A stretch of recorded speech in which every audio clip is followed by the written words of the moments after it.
Hello YouTube, this is Darth Silver Mass and I feel great. I just finished this semester, studied for the final, think I did well on it, pretty sure I passed the class. And I have 3 more semesters until I graduate with the summer off, which lets me make more videos, gives me a lot more to do that I like to do, which I don't mind studying, but sometimes studying gets old real fast. This is a 1.04 ounce of sterling silver coin. I bought it today at my local coin store. They had some bullion but wanted a premium for it, and I bought this kind of out of a side storage glass. Kind of out. This coin was kind of out of the way, and I went ahead and bought it and paid $24 for it. Real happy with this purchase. I also bought this $50. I think I paid $12 for it. $12 for this $50, I think. Real happy with this purchase also. No, 10 something, I think. And it's 0.99. It's 0.58 or basically 0.5977. You can see the number up there, ounces of silver. Real happy with this purchase and this purchase, you know. And kind of what I want to talk about is, before I get started on today's subject, my brother got back safely from Afghanistan. Real happy about that. He got here last week. Just forgot to mention it, I believe, in my previous video. But he's back, and happy that he's back. And this is the completion of his third rotation over there. He's been to Iraq twice. This is his first time to Afghanistan. I'm sure he'll probably go back because he's a career guy and he's got about 9 more years. So, but anyway, this is kind of a video response to SilverFish and J, vdMeulen. I think everyone calls him Josh. Kind of throwing in my 100 cents Morgan's worth on kind of what they talked about in some previous videos, including happiness and success, particularly with his new video series on becoming a millionaire. So kind of wanted to throw in my my opinions and thoughts on this as well. So I'm going to kind of start talking a little bit here now. So, so far this year, the most prescribed medication is Abilify. You know, Abilify is classified as an antipsychotic. It was initially mainly used to be given to treat people with schizophrenia, but it seems like it's being more used now to help people who have bipolar disorder, to kind of help be given with their mood stabilizers. But it also, you'll probably see some commercials. I think it's the one where that little blobbish shadow follows this woman around, and it talks about how Abilify can be given with your antidepressant to make the antidepressant more effective. So Abilify is the #1 most prescribed drug in the United States at this time for 2013. The #3 most prescribed medication is Cymbalta. Now, Cymbalta is what they call, it's classified as an antidepressant, but it's a SNRI, which is a selective reuptake inhibitor of both chemicals called serotonin and norepinephrine. Those two chemicals are thought to contribute to mood. Okay, and it's theorized that by increasing the availability of these two chemicals in our bodies, is supposed to increase our mood. Now, this is all theory. You know, there is research out there that goes to both. Sorry for the shaking camera. There is research that states that antidepressants are effective, and you got some research that say they are not effective. So I guess it just depends on the person. Okay, now there is no what's kind of, I kind of lean towards the more non-effective. Okay, even though I give these medications out daily. I don't prescribe them, I give them as a nurse. There is no standard lab range on how much serotonin or norepinephrine a person should have in their body to have a positive mood. Okay, so it's all theory. Okay, they just are thinking that if you have more of it, you'll feel better. But what about situational depression? Okay, what is situational depression? Well, I would say that situational depressed mood, not maybe depression, would maybe be, death of a loved one, loss of a job, illness, divorce, things that just happen and cause chaos in our lives and kind of makes us depressed, right? Chemicals don't have nothing to do with these things. So I'm kind of leaning towards that. That's a bunch of BS, okay? But, I went through a bad divorce a few years ago, and I took an antidepressant called Effexor. And it gave me energy but messed up everything else. Some of the side effects included for me were had a hard time having sex, okay, because it messed with my wee-wee, all right? So that was one side effect, and many side effects of these antidepressants do that, which alone heck, would make someone depressed, right, if you can't get it on. So, but anyway, and it also made me feel like an uncaring zombie. I just was real blunted, with a kind of a blunted affect, just really didn't care if I was coming or going. And I really didn't like that. So did that really help me feel better? No, I don't think so. And it has an effect with a lot of people. But we live in a society that promotes a quick fix. I want it now. I want it fixed now. I don't want to save for it. I want it now. Okay, Pepsi, for instance, their new slogan is live in the now. Okay? And this is also evidenced by our debt-based economy. Put it on credit, in which I believe increases depression. As studies show that, our research shows that most marriage problems and marriages end as due to financial problems. To me, which increases these depressed moods, which increases spending in health care and increases the profits that pharmaceutical companies make. Now, who prescribes these medications? Most of the antidepressants are not prescribed by psychiatrists. They are prescribed by your family practice doctor, your primary care provider, who is not trained in this area. And in fact, most people they give antidepressants to don't even have, or not even given the diagnosis of depression, which, I wouldn't want the diagnosis of depression, even if I maybe was, for various reasons, including, many states are saying, if you have any type of psychiatric diagnosis, you can't have a gun, which they're pushing for. I want my guns, okay? But anyway, back to the focus of my discussion. I believe that the powers that be want us depressed, they want us fat, they want us unhealthy, and broke.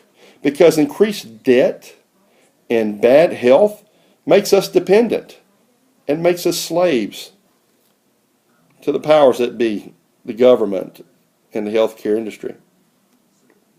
Medicare and Medicaid and all these things.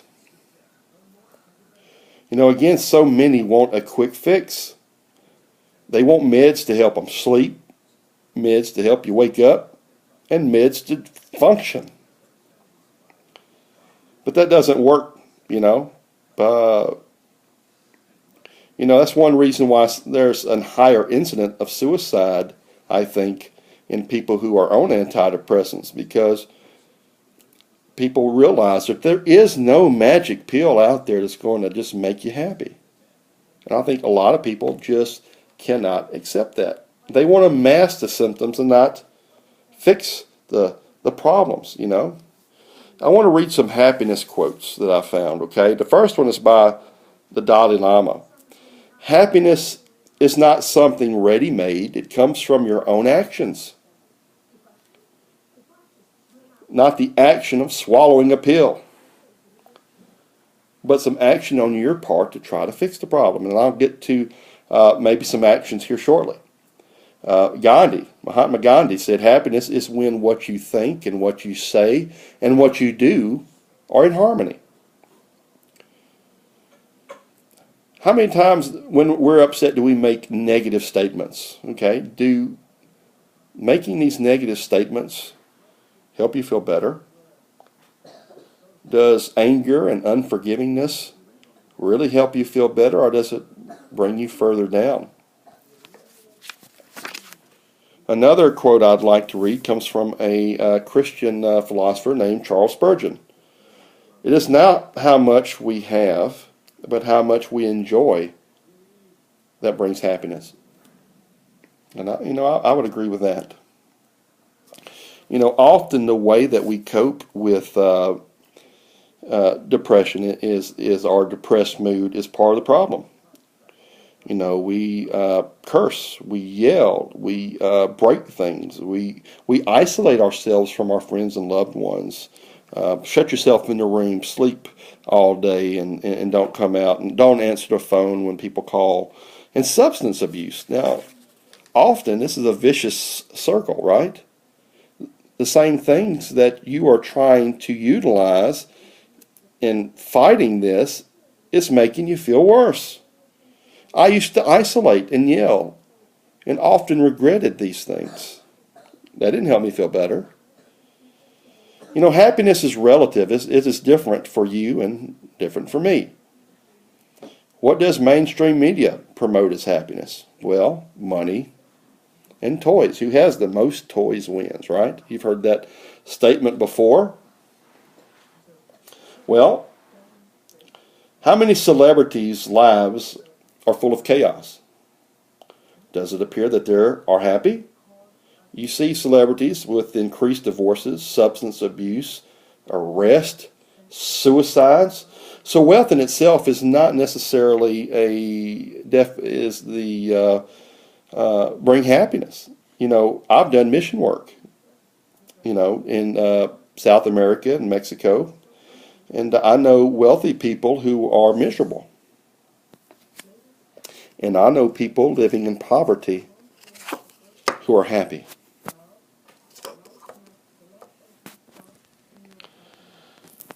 I read a book here recently that I had to read for school about a group of people called the Hmong from Cambodia, and how when they came here, many of them wanted to go back to their primitive lifestyle of living off the land in their very simplistic huts, growing their own food, barely having enough food to feed their families, but growing their own food and growing their own livestock and having, cleaning their dirt floors and having 12 to 15 children.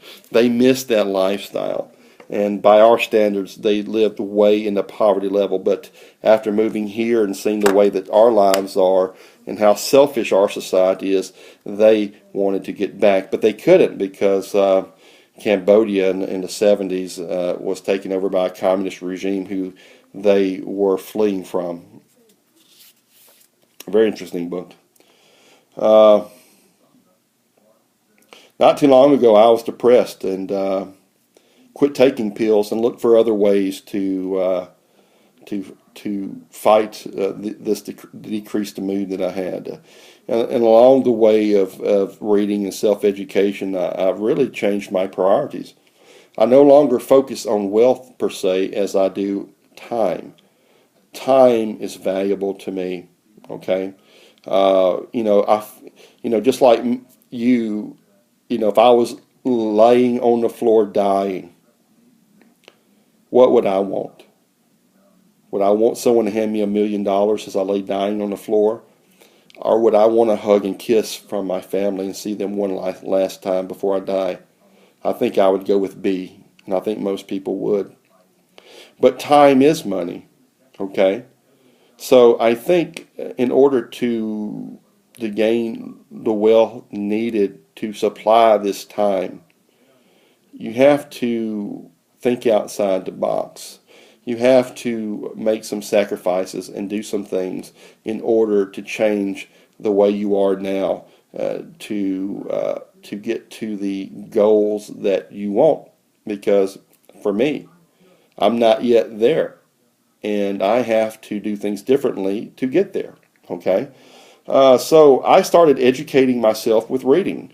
Not all education has to come from a college or university, but by reading. And I'll share some of the books that I've read. I am becoming a healthcare provider. I will be able to diagnose. I will be able to prescribe medications, including narcotics. But I'm becoming a provider not to give meds, but to get people off meds, okay? So that's the whole reason, and I'm hoping to make a living off of this. I would like to open up eventually my own clinic to promote a holistic way of fighting against psychiatric type diseases or disorders. Disorders sounds better. So here's some of the books that I educate that I would recommend to you guys. I really like this author named John C. Maxwell. Now, here's a book that I read, Winning with People. Okay, here's one that I think many of us could benefit from: When to Speak and When to Shut Up. I've read that. Actually, that was a gift from my wife, but hey, it was it was a good read. 25 Ways to Win with People. Again, change your food, change your mood, and it really kind of talks about foods that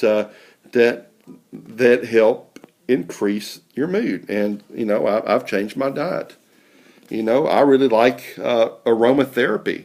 Lab and studies show that certain aromatherapy products can actually bring a positive mood. So I've read a lot about that and hope to incorporate these type of things in my practice. No more excuses.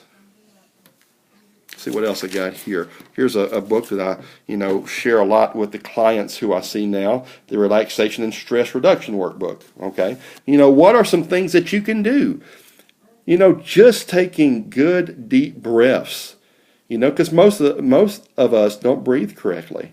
Just learning how to do deep breathing exercises can really relax you and help with pain and tension and stress. This one is a book that I really enjoyed, Becoming a Person of Influence and How Talent is Never Enough. And this is the book that I just read for my class. The spirit catches you and you fall down. And this kind of talks about the Hmong group of people who fled here from Cambodia and how they were happier when they were living in their lifestyle.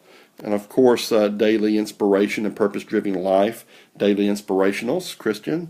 And of course, the book that to me is the most important of all that I would highly recommend everyone to read is the Bible.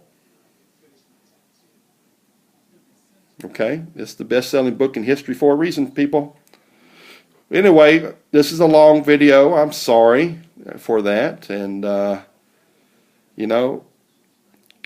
educate yourself, guys. Try to bring a positive, self. I'll tell you one thing that I do that really increases my mood is a very simple thing of just smiling. Even if you're in a bad mood, just walking in the store, walking down the street, and smiling, and the response that you will get is remarkable. And just the act of smiling, to me, helps me feel better. Don't worry about the negative things. Force yourself to think about positive things in your life. I have a beautiful wife, a wonderful wife. I have a beautiful son, Oscar, another ugly son who I love a lot, Trey. I have negative things going on in my life, but I also have positive things going on in my life. Focus on the positives, and then don't dwell on the negative things. Think about, what can I do to fix the situation? What can I do? I'm not a millionaire, and I probably may never be, but I can always strive to improve myself to increase my chances to become one, because being home and miserable playing Xbox all day long is not going to make me a millionaire, but trying to be a better father, a good, honest businessman trying to help the community by opening up a business may, right? Doing something I like. But anyway, guys, sorry to drag this out. I hope y'all have a good day, and thank you for all your thoughts when I took this final, and I hope this video finds y'all well, and may the dark side of the force be with you. Ciao.